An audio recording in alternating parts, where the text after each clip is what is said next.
In the beginning, God created things. Oh, and amongst those things, the Talus Slopes podcast. Have I told you this fun fact about me yet? I tried to learn Hebrew at one point. Oh, ancient Hebrew? Yeah. Wow, like from the Bible. Yeah. And then what happened? I gave up because I got bored. It was a hyperfixation. You got bored. This is boring. But what I remembered was... reading an ancient language is boring. No, there was one point when I was reading the intro to the Bible we just saying. Yeah. I remember I used to be able to... It was probably pronounced terribly wrong, but I knew the little Hebrew version of "In the beginning, God created the heavens and the earth." Okay, yeah. I was very proud of that. Anyways. How old were you? I don't remember. Well, what I'm asking, were you in high school? Were you in... Probably. Like I think it was in high school. I don't remember. Maybe right after. You and I had very different high school experiences in that case. Oh. I don't think it was in high school. Or I think it was right after high school. Okay. I don't remember. All right. Obviously, it didn't matter much because it's left my mind. Well, that's a cool little piece of Chris trivia. All right. Oh, we're recording here, so... No. Of course. Welcome, hello, Talus Slopers. What do we call them? What do we call our fan base? Why do they have Slopers? to be called? No. Slopies? What? Ew. Could I get a Slopey, please? I don't like that.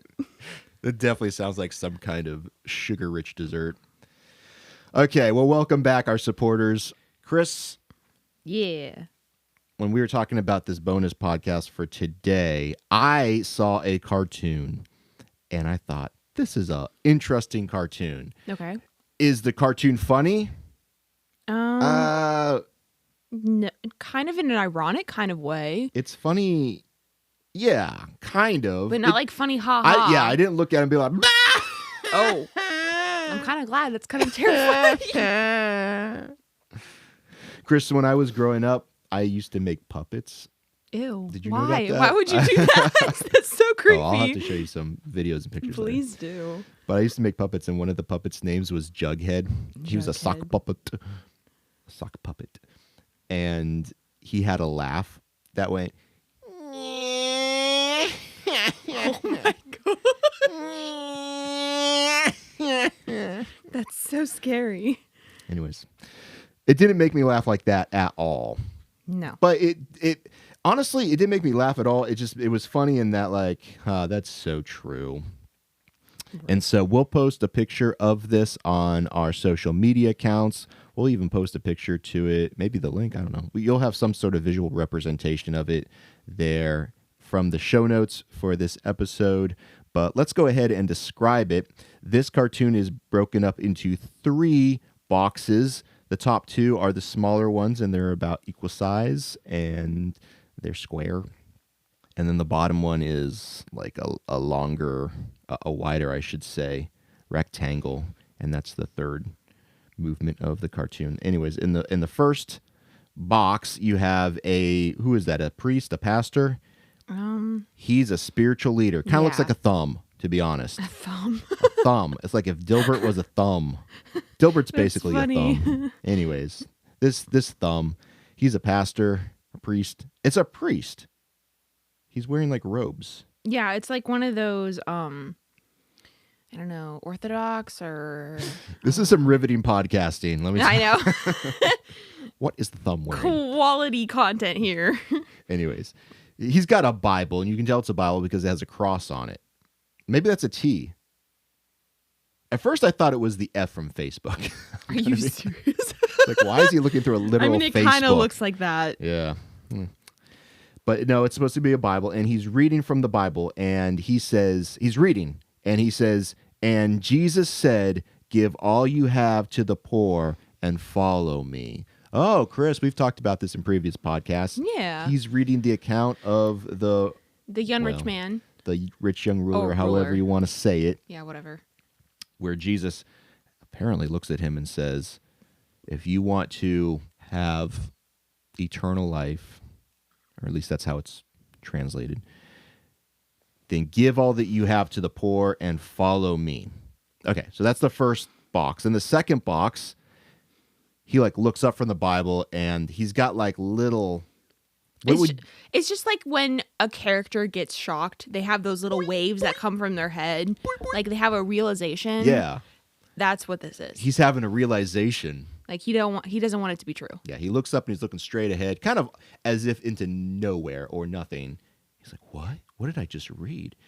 And then the third box, the conclusion, it shows him at the front of he's at the pulpit. He's at the pulpit.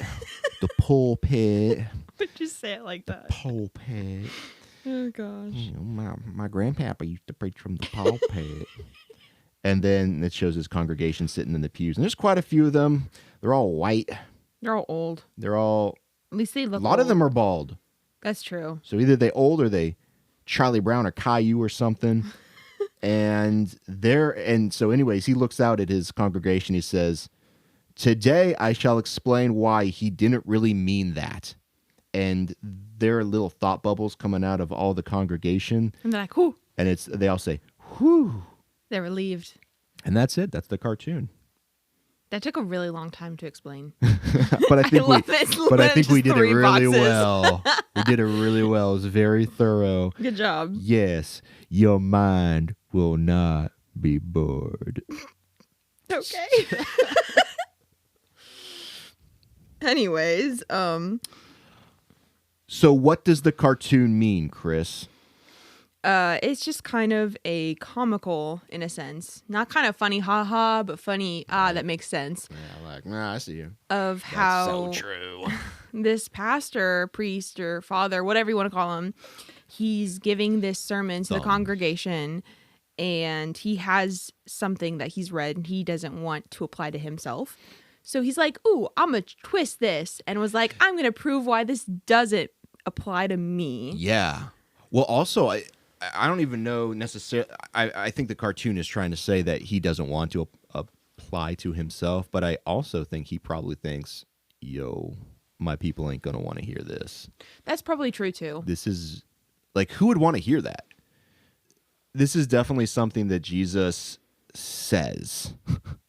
And at least in the past when I've read this, I have always... And I used to teach this story to students. My whole response was, well, here's why I don't do this. Because this seems really not like a great life choice. That's interesting. I don't do it because Jesus was not talking to me. He was talking to a man who had a particular vice. And that vice, that one thing that was keeping him from following Jesus, was his wealth. That's not me, I said. I don't have a problem with wealth. I don't struggle with wealth. Wealth struggles with me. Wealth struggles with me. I put in a headlock. It's down for the count. It's been a while. Anyways, and so then I would say, so each of us then, like the rich young ruler, has something that keeps us from following Jesus, but it's probably not wealth. I'm just trying to find a way out of me taking responsibility for that story. Right, which is interesting because, a lot of religious leaders in whatever capacity do that to some degree, I feel like. It's like, I'm going to teach these truths, but I'm going to kind of say, hey, like, this isn't for me. Mm-hmm. This is why this doesn't fit. Mm-hmm. It's kind of a weird wibble wobble. Wibble wobble. I love that. I love that. Thank you. Of like a shirt. Wibble wobble. I wibble wobble. I wibble wobble. Stop! You're distracting me. It's like a weird balance between two things of trying to figure out, oh, hey, I'm going to teach this truth, and how do I teach truth without trapping myself? Anything. Exactly. That's what it is. Okay. How do I Isn't that what the rich young ruler was asking? To me, that's like so obvious. Jesus, how do I get all of the credit and none the blame, like Michael Scott says? That's not really what he's asking, but what he's saying is, how do I get all the good stuff without the bad stuff? Which is really interesting to me. It reminds me of just Christianity in general. And Ouch, Chris, stop hitting me. Stop. Every episode. No. It's my problem. I talk with my hands. You know this. Anyway. We notice. A lot of church members go to church hoping to be changed and to go through all of this journey to be better people. Transformation, exactly. Yeah. And, Christianity in itself is supposed to be hard, for lack of a better way of saying it, just because it's supposed to challenge you and it's supposed to push you to be better. Yeah. But it seems to me in a lot of scenarios, people don't want it to be hard because we as humans don't like hard things. So we kind of just put all of those hard things on a shelf and get all of the benefits from Christianity without actually putting in the work. And that's a big problem. But I mean, like, if you were to read the actual accounts of Jesus, he only does the difficult things. Exactly. And we romanticize those to the point where, like you're saying, we can get all of the good and easy stuff from it without the hard. But that's literally the story of the rich young ruler. Exactly. Am I right? It's kind of just like this one story that shows maybe more of an extreme, like, oh, this guy was obviously really rich. And Jesus is like, hey, the thing you need to do is get rid of all your stuff because that's what's holding you back. But if you apply that to the same concept to the whole church congregation or just religion in general, it doesn't have to be necessarily that, maybe not extreme because a lot of things seem extreme, I guess, but financial, like there's just things that I can think of off the top of my head that I know Christianity and religion needs to work on, and everyone knows it. Yes. But it's like, oh, I'm struggling enough with my walk with the Lord, like it's almost like putting it on a shelf and saying, I have my own issues. That's I'm exactly not doing right. it. Yeah. The fact that you are struggling means you haven't yet arrived, which means you can't quite yet do that difficult thing that God has called you to. But at the same time, it's like, are you really struggling, or are you just saying that because you're comfortable?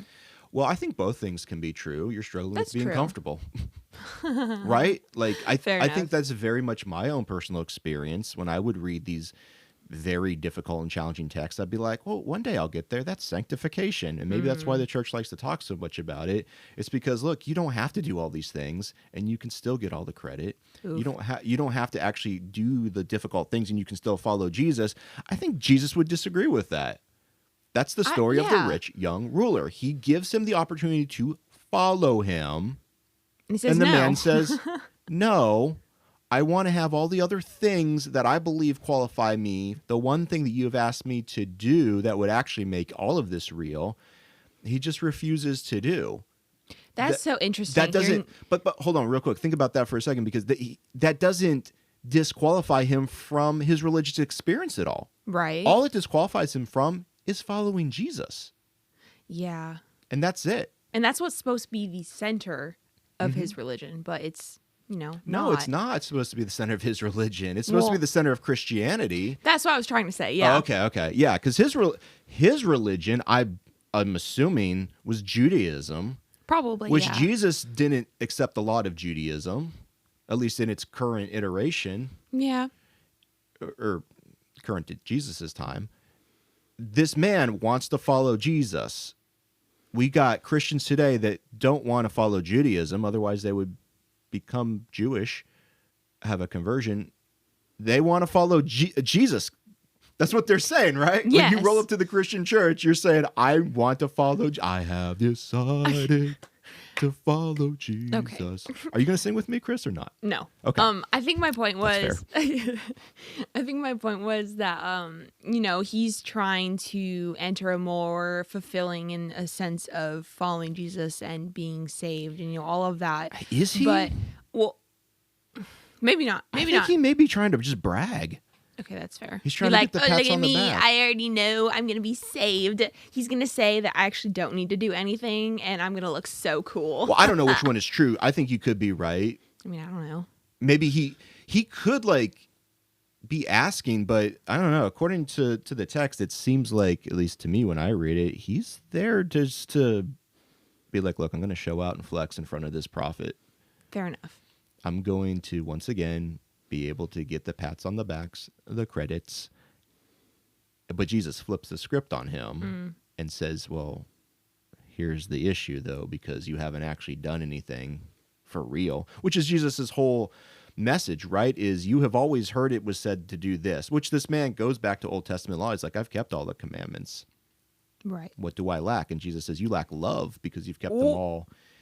in vain, in your own vanity, not in actual That's so funny. practice out of love. What do you lack, church? Love. Which again, that goes back to the cartoon. All these people, to me, the weight of this cartoon comes from the fact that, we've mentioned this in previous podcasts as well, is that one of the reasons why the church exists is to address poverty in the community. And that's what this story in this cartoon is trying to pronounce to anyone who reads it. Give it to the poor, and then you can follow me. Right. Then you will be following me.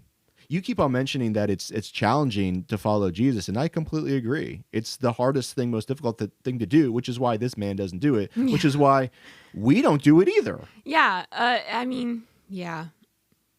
I don't know. Okay. I'm not saying, like, it's not that Christianity is inherently, like, difficult in the sense that, oh, like, I have to work so hard to follow Jesus. Like, I have to, it's a challenge to walk through the doors of church necessarily. Like, I guess I'm trying to say it's not hard. Jesus. Exactly. It's not hard in the sense that you have to do all this stuff in order to walk through the doors. But what is hard is Jesus himself, his whole focus was challenging the norms and challenging the culture. Mm-hmm. And at the heart of Christianity, that's what it's supposed to be, is challenging and adapting and loving people. It really boils down to love. And the church isn't really good at doing that. No. And if also, because you think about, you just said walking through the doors of the church. Did Jesus ever walk through the doors of a church? I mean, when he was in the synagogue, I guess. Yeah, but what did he do when he went to the synagogues? He taught them revolutionary stuff that blew their minds. Yeah. Is that happening? No. Like, he was teaching them progressive principles. He was talking about protecting the innocent and, again, taking care of those that are in need of anything.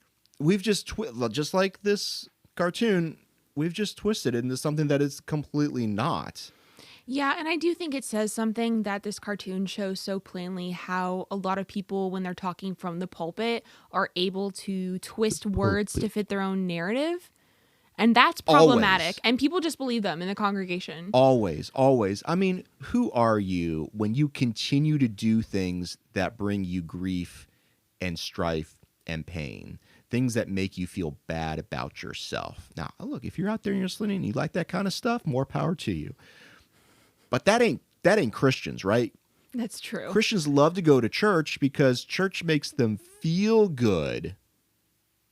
Right. But if you ask, they would say that they are the victims of a lot of things because they're so hated on and all of that. That's true. But again, that's even more reason to go to church because that's where your tribe is at, that they're going to elevate those spirits. They're going to make you feel good about yourself and the choices that you've made. And like, you're boldly following Jesus. Right. You ain't boldly doing anything. No. And the pastors know, look, every pastor knows what's popular and not popular in their church. That's very true. And they also know if I say things that are not popular, people are just going to straight up leave. And they're going to take their monies with them. Yeah. And that's how you end up having sermons or discussions where you talk about something without really talking about something. Yes. Like, you just kind of say words and it sounds nice, but at the heart of it, you're not actually discussing anything. My favorite thing is when pastors say, I struggle with sin. Let me tell you. And you're sitting there thinking to yourself, they're going to say something like wild, super crazy, probably really sexual. Oh, and they're like, I might have eaten too much the other day. I had an extra cheeseburger at McDonald's when maybe I shouldn't have. Or I thought a bad word when somebody cut me off in traffic. So see, I'm not perfect. And the whole congregation's just like, oh, yeah, that's what sin is. It has nothing to do with me completely ignoring the poverty in my town. But we don't have to address that because I just need to work on not saying damn or something when somebody cuts me off in traffic. So true. It's nothing. It's wild. It's nothing. That doesn't affect anybody. It just doesn't. Yeah, but it gives permission to say, I'm working on something really hard, so I can't work on these other hard things. You know what I'm saying? Even though it's not hard. Yes. Stop giving me your toughest battles, Lord. Okay, one more thing I want to say about this, and then we can wrap it. But as I was looking at this, it reminded me of the story where Jesus feeds the 5,000. I wonder why those are in the Gospels, why those stories were recorded. And half of me thinks they were recorded to show the supernatural power of Jesus, that if he can do all these things, then certainly he can resurrect from the dead. Certainly he can be the power that we need him to be in our lives moving forward and following him and preparing for his second coming. But maybe a larger part of me thinks this is saying something about what we should do as human beings. Interesting. What do you think about that? I don't think I've thought about it quite that way before, but that makes some sense to me, where you're supposed to, I mean, I kind of am curious what your thought process behind that is. Yeah, I mean, to me, if you think about that story, Jesus looks around at the crowd and he notices that they are hungry. Right. And he doesn't discriminate or distinguish who should get food and who shouldn't, as Christians do today. He says they all must eat. That's true. And the disciples are like, yeah, but we only have this. And Jesus is like, I bet you we can make it work. And he just feeds people. And in doing so, I look at that and you could even do the same kind of cartoon off of that. Are you saying that we should feed everybody, that we should take care of everybody, no matter who they are, no matter what they've done? Would that be something that Jesus, because that's literally something that Jesus did, if you read the scriptures plainly. Right.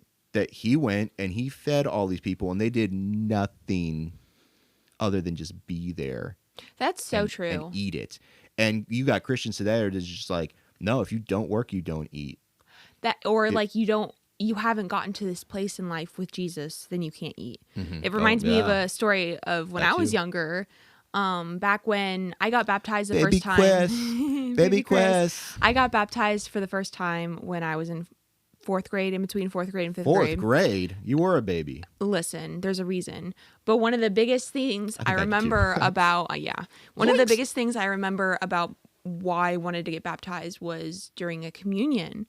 And during this communion, they were bringing around those little plates of little grape juice and little crackers. And I was a little kid, and I was like, ooh, I'm hungry. I want a little snack. So I took some. Yeah, because they always put the church service right before lunch, and then they go like super long. And you're like, right. And like, I don't have a choice. I can't leave. So I'm just there. You're not going to drive yourself to I couldn't. Olive Garden. But anyway, I took some, and I remember some older people around church pulled me aside and basically lectured me about how I could not partake in communion because I had not yet been dedicating my life or have dedicated my life to Jesus, and I haven't been baptized. Yeah. And I felt so ashamed because I was just hungry. Like, I just wanted to be a part of the service. And in my mind, I was like, this is something everyone's doing. Like, whether I understood it or not, I wanted to be a part of it. And I was reprimanded because I hadn't done the steps to get there yet. Yeah, you don't get to eat this. So drawing it back to this feeding the 5,000. Oh, I did it again. Feeding the 5,000. All right, Brittany. It reminds me of this scenario a little bit because there weren't steps that these people had to do in order to be fed by Jesus. He's not like, you have to commit yourself to me and follow me before I give you food. It's like, no. I'm going to give you food first because this is an essential human need. And I'm going to do that. Yes, essential human need. That's what I'm saying. But like a lot of church, needs. I feel like a lot of church and Christianity is like, before I give you this thing that will help you survive, you have to follow my set of rules. And that's a problem. Yeah. So are we willing to be like Jesus in those examples? Is the church willing to be like Jesus in those examples? Because it's almost like it's not fair a lot of times that I would have to give up all my stuff that somebody else would benefit from it. Or it's not fair that these people haven't done anything, but they still get to eat. What about me? And that's the core of the human existence, is that selfishness that Jesus is constantly saying, reject that in yourself. Exactly. And think about others first.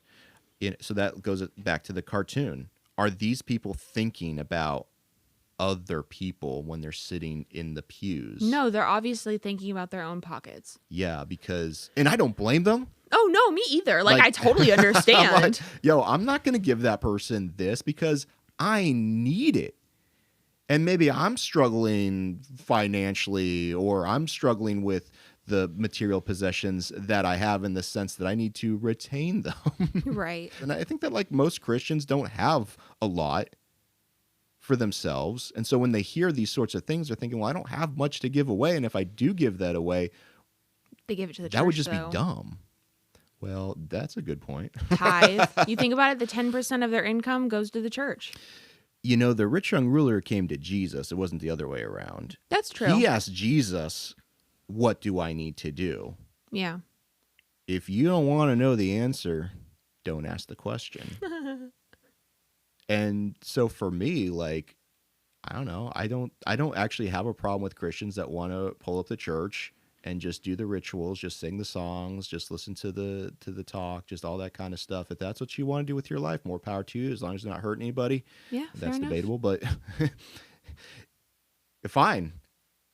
But that has nothing to do with Jesus, is what I want to say. Okay. And I think that's what the cartoon is trying to articulate too, right? Like, oh, what are we actually doing here? Do you actually want to follow Jesus or not? Because you all are showing up here. Mm-hmm.